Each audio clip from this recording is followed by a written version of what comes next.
Shalom. Cette semaine, nous rentrons dans la paracha de Mishpatim, mais j'ai trouvé judicieux et sympathique et intéressant, Baruch Hashem, de parler, pas seulement avec vous, chers auditeurs, mais aussi avec un des élèves de notre yeshiva, Baruch Hashem, et de pouvoir avoir un dialogue, j'espère, enrichissant, sur la paracha qui nous intéresse, la paracha de Mishpatim. Et voilà, Eitan. Shalom à tous. Alors j'avais une question sur la paracha, puisqu'il y a beaucoup de mitzvot dans cette parachiote, comme l'esclavage ou ne pas prêter par intérêt. Mais je me suis focalisé sur une des mitzvot. J'ai pas compris pourquoi la Torah elle emploie le langage ne pas s'éloigner du mensonge, et pourquoi elle ne le dit pas de façon directive en disant ne ment pas directement. Alors c'est une question qui est très importante parce que il faut se replacer dans le contexte où on est la paracha qui est juste après le don de la Torah.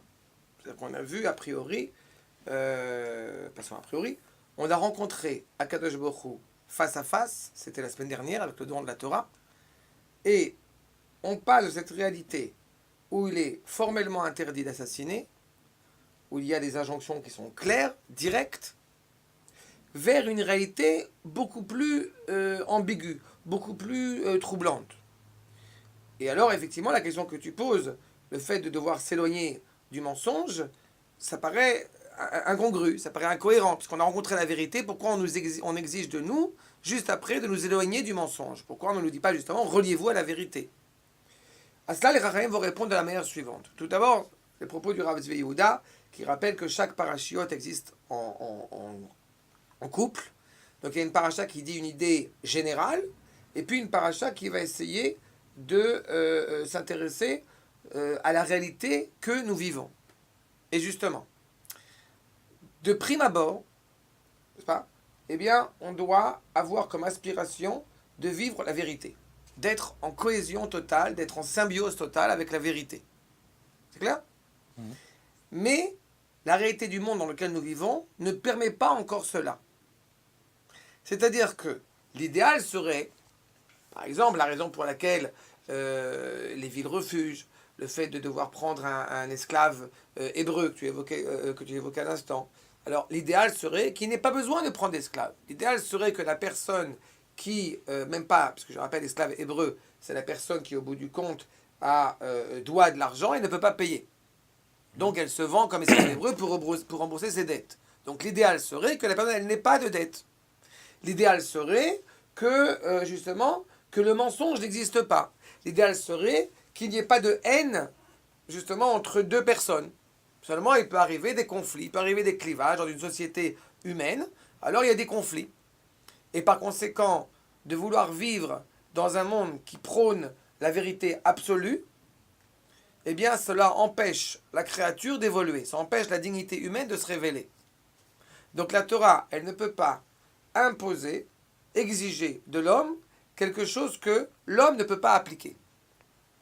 En disant éloigne-toi du mensonge, qu'est-ce qu'elle nous dit? Tu vas faire un effort pour être le plus près de la vérité. Mais dis-toi bien un truc, c'est que nous vivons dans le monde, Olam. C'est-à-dire que nous savons que le monde dans lequel nous vivons, Olam, ça vient de Elem, le monde dans lequel nous vivons cache une réalité encore plus grande, encore plus intense, encore plus forte. On ne touche pas du doigt encore l'absolu. Parce qu'on vit dans une société qui doit justement se mettre en place. Alors, la question qui pourrait tout à fait être posée, c'est, si c'est comme ça, alors pourquoi pas avoir commencé avec Mishpatim et après Yitro? C'est-à-dire, on est concret, on est réaliste, on vit dans un monde qui n'est pas encore accompli, qui n'est pas encore parfait, et bon, Bezrat Hashem, progressivement, on va atteindre ce degré d'idéal. Mais ce n'est pas possible.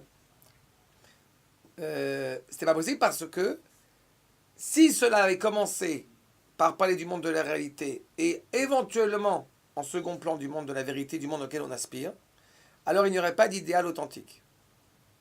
On part du postulat qu'il est interdit d'assassiner et on te dit, mais si tu as commis l'assassinat, voilà ce que tu vas faire. Il ne faut pas partir du postulat que l'assassinat est possible. Il faut partir du postulat, du point de départ, que l'assassinat n'existe pas. on part du postulat que le monde est bien, que le monde est droit aux yeux d'Akadosh Baruch Hu. Mais quand on regarde le monde à notre niveau, on voit bien que cette réalité-là n'est pas encore aboutie, n'est pas encore accomplie. C'est pas? C'est pour ça qu'on travaille, c'est pour ça qu'on œuvre sur ce qu'on est en train de faire. Voilà? C'est clair ce que je dis? Oui, oui. Donc, les 10 commandements, c'est une réalité. C'est la vérité. C'est la vérité. Mais donc, pourquoi on doit voir en fonction d'Hachem et pas directement en fonction de la terre? Parce que comme je disais à l'instant, c'est ce qu'on part de la légitimité pour arriver à la légalité. C'est-à-dire qu'on part du postulat fondamental du monde auquel on aspire, du monde idéal qu'on souhaite vivre, c'est-à-dire la légitimité, ce qui doit être légitime. Et cette légitimité va se révéler progressivement dans la légalité, dans l'ordre établi d'une société humaine. D'accord? Alors que, et c'est ce qui permet à la société humaine justement d'être profondément morale. En tout cas, la société hébraïque. Si ça avait été le contraire, alors il n'y a aucune chance pour que la société hébraïque, devienne morale. Parce que ce qui est légal devient légitime. Oui, mais si la légalité est totalement illégitime, alors au bout du compte, elle perd de sa dignité. En partant du postulat que l'assassinat est quelque chose de mauvais, ce qui en plus de ça n'a pas toujours été considéré comme étant quelque chose de mauvais aux yeux de différentes nations qui ont traversé l'histoire, eh bien si on part du postulat que l'assassinat est quelque chose d'abject et d'immoral, alors on va s'efforcer progressivement pour toucher ce point ultime de bannir, d'annihiler toutes les formes d'assassinat, toutes les formes de meurtre gratuits qui peuvent exister dans le monde. C'est pas? Clair. C'est clair? Top. Alors, Shabbat Shalom. Et Bezrat Hashem, on se reverra pour une autre rencontre la semaine prochaine. Shabbat shalom.